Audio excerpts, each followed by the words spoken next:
want to encounter the main street. Hello, everybody! Gabby wants to encounter the main street. We're gonna be coming up on it in a second. We are still filming in Princeton today. Hey guys. It is Thanks gorgeous. for taking a walk with us. That, in case you're wondering, you might hear some cars in the background, and we don't have our microphone on today. We're chilling, you know? Yeah. We're relaxed. We're back in the swing of things, though. And today we're gonna talk about Reading material. Yes. And not just what you read on the toilet. Well, I mean, it could be. Well, but it's not just what you read on the toilet. Of course. Is that noble? We're talking about entertainment. Entertainment in the form of reading. Interesting. Entertainment in the form of reading. Yeah. So what is your go-to way of reading? Before we even talk about that, are you a magazine person? Are you a book person, newspaper? Okay. Are you a blogger, a tweeter? I used to like magazines a lot. Okay. Growing up, I would always enjoy a magazine. My mom would get them for me before we traveled. Oh, I love that. I loved to flip through them. My room was covered in magazine pieces too. Aw. I remember coming back from college and realizing that there were so many pictures of like Jonathan Taylor Thomas. Oh, and JTT. cutouts from 17 magazine, things like that. And I was like, yeah, I should take these down. And I remember thinking, these aren't even my friends. Why are there pictures of all these celebrities? They were, in a a way, your friends. friends. Point for me. In a way, they were your friends. Yeah. I thought, okay, let me put up some pictures of my friends. So I did. But I don't buy magazines anymore or anything, but I did appreciate them for a long time. So, and I would say my primary form of reading is basically dystopian books. Dystopian books? I love books on any type of dystopia. Oh, yeah. Yes. And for entertainment. For entertainment, of course. Yes. What is your type of books? You know, type of reading material? I'm definitely a book person. Mm-hmm. I do like newspapers as well, mostly the digital version now. Okay. But you know, when I've enjoyed like Time and Newsweek as well. Should we go right? To the right? Uh-huh. Yeah. Let's do one more street over, and then we could start heading the back way to the car. Okay. Time and Newsweek? Yeah, they're long-standing historic publications that promote. So what do you read in them? Do you always read the same section, or? No, their whole magazine. They have like these very interesting articles about current world affairs and important things do you read the whole thing, or do you only? Oh, read I would certain piece parts? through it. Okay. Actually, one of my favorite magazines of all time was The Week. Okay.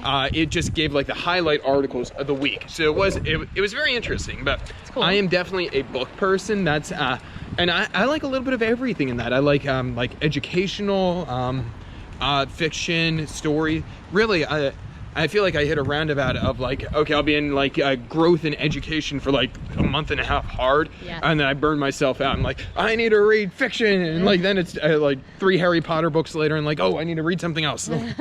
Yeah, I feel like you definitely use reading a lot for intellectual growth.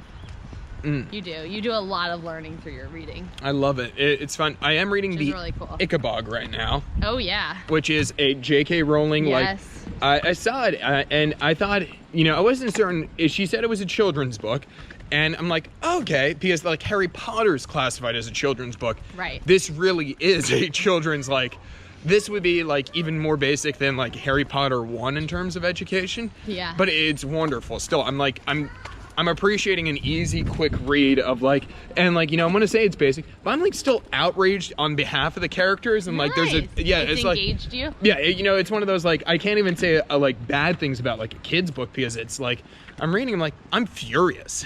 Well, I'm glad that is one piece too. So Adam bought this book and he's been reading it, and it's a hard copy book. And so I am really happy about that because this is a book that I will also want to read. And when Adam buys books on his Kindle, iPad, yeah. iPad? Yeah, I do Apple he books does and that then, too. And I don't like that because I'm never going to read those books. I do not want to read books on a device. I don't. And weirdly enough, those are the books I often buy on my iPad or, you know, whether it be Kindle or Apple books, are the books probably Gabby would read. So his more lighter reading. Well, but you know, where I normally do with this, why I buy those on there is, so for like going away on a trip or something, it's. Right. Okay, I could just bring my iPad versus like, okay, which I'll use for a number of areas if we're like making a video or not just need something to browse or do something on. Yeah. You know, okay, I could have like 3 or 4 books in the hole right here and then not need to have that, or I could read it on my phone. Yeah, I think it's wonderful. I think it's wonderful. And you did have one book I think I borrowed and read on your device. You started Ender's Game. That's right. And it was Yeah. good. Like, I did enjoy it, and he showed me how I could tint the screen differently. So I did enjoy it. I do prefer the ease of having a hard copy book.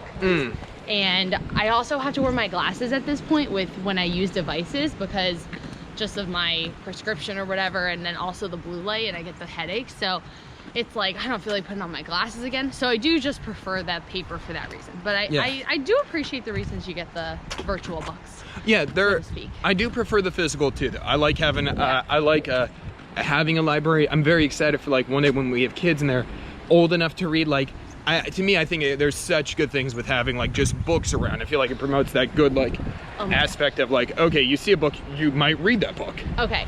Did your parents ever read books to you growing up? When we were very young, my parents are not great readers, actually. They don't like to read too much? They do not. Yes. That's Like, funny because you're such a reader. You know, it was, I think, want to go down this way, take a look? That way we're a little, By a main road right now. yeah, we are by a main road Back now. up until we can cross. We will back up until we can cross. Yeah, Ooh, so- there is a Tesla. I loved we would call them book piles with my family, and my mom would, basically she would say it's time for a book pile. Probably would do it before we went to bed often. We would all pile into the bed. No. Oh, yep, You're we're gonna good. let us go. Well, let's go. Oh, run. Adam forced their hand. I didn't force their hand. The person was turning left. And then another car was gonna pass them, but they probably shouldn't have been passing them on this smaller road. Anyway, so book piles is back. So book piles, I love them. And my mom, we would just all of us, my sister and my brother and myself, we would all grab books that we wanted her to read, pile them on the bed, basically on top of her, crowd ourselves around her. Now, I will say, and everyone knows this to be true, Kaylin and Liam, my sister and brother, would lay next to her, and I would always be on the outside. I still have feelings about this. You're the middle child. I would always have to be on the outside, and I just feel something about that. But anyway, I could still attend to the book reading, and it was great. And so my mom would read tons of books to us, and I actually remember this. She would read, I mean, I don't even know, 10, 20 books, like tons of books. Just keep reading, and we all loved it. And so then sometimes she would fall asleep while she's reading the books because, you know, she's exhausted. And so it's so bad what we would do, but she would, I even remember and falling asleep as she's speaking, we would tap her. Mom. Oh my gosh. Mom, she would wake herself up and keep reading. Your mom's God bless her. Oh my gosh. Is that ridiculous or oh what? my gosh, your mom's a champion. And we could sometimes tap her awake multiple times, and she would keep reading these books for us. I know, it's so funny to think about. But I will say, even now, like there are times when, you know, we're at a function and my mom gets to read aloud. Like this happens when we get to celebrate one of my favorite holidays, Passover. We go to Passover with We're not Jewish. We're not Jewish, but I love going to this holiday, and we get to celebrate it with our family, the Shines. Our family friend. They are family friends. They are family. I'm not trying to correct. I love these people very much. I love and them. they've been angry for not being mentioned in our podcast, so shout out to you all. But I feel like kind of portraying this as correct, like a correct defining of who these people are. Okay, all right. Everybody very knows. important. All right. Everybody knows the people who you're like, oh, they're family friends, but like they're family. That's the Shines. Okay. Sometimes that gets very confusing. Well, whatever. Figure it out. No. Well, how do you feel about Steve? So one of the friends, there are 4 kids, and the oldest daughter, Morgan, married a wonderful guy named Steve. Yeah. Big fan of Steve, hilarious. He's known Gabby's family since, I guess, him and Morgan like have 10 been years? 10 years or so. Yeah. Only in the last year did he realize that Gabby and the Christininos were related. That Those they were are not. my aunt, uncle, and her cousin. aunt and uncle. That they were not just like close friends. That they were actual relatives.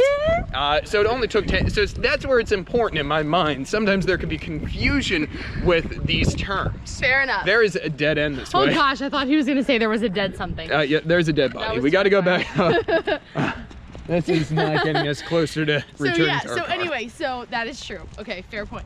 So we go to the Passover with our family friends. There we are. And the Shines. And Very close family friends. very, very, very family. And so we go, Friends. and one of the things we do there, which is so great, they read the Passover story out of these little books. I don't know what the books are called. I don't. I don't know, but there's little books, and we go through the story of the reason why we're celebrating this and the significance and the faith and everything. And everybody reads passages aloud, and my mom reads aloud. And when my mom reads her passage aloud, would you believe it takes me right back to the book pile? Well, your mom is an eloquent speaker. Like, she's very good at that. I mean, I'm Yeah. sure with the countless hours as kids doing this too. Yeah.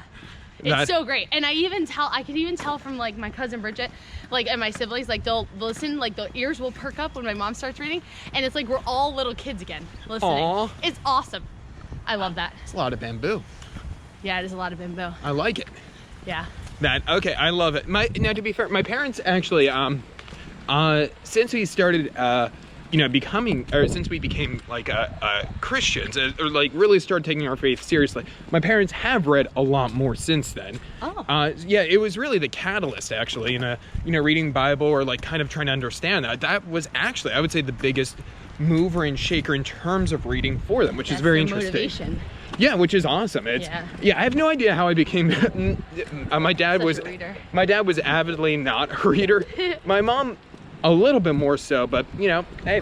So we're getting closer on our time here. That is a postal truck Oh yeah. going on right there. Beautiful, beautiful. What is one book you're excited to read in 2020? One. Well, I don't have one. I honestly have trouble finding books that I'd like to read, and I'll tell you what I do. I basically look online and I search the book that I just read that I like and see what books are like it. So if anyone has a better idea, I would love to hear it. You can email us, how do you say yes. Yaros @gmail.com, or Instagram message me @Adam Yaros. Yes, but I will recommend a series. There's a book series called The Selection by Kira Cass. I super enjoyed it. It's basically dystopia meets The Bachelorette or The Bachelor. Huge fan. And then also my other book series, but I can't remember the author.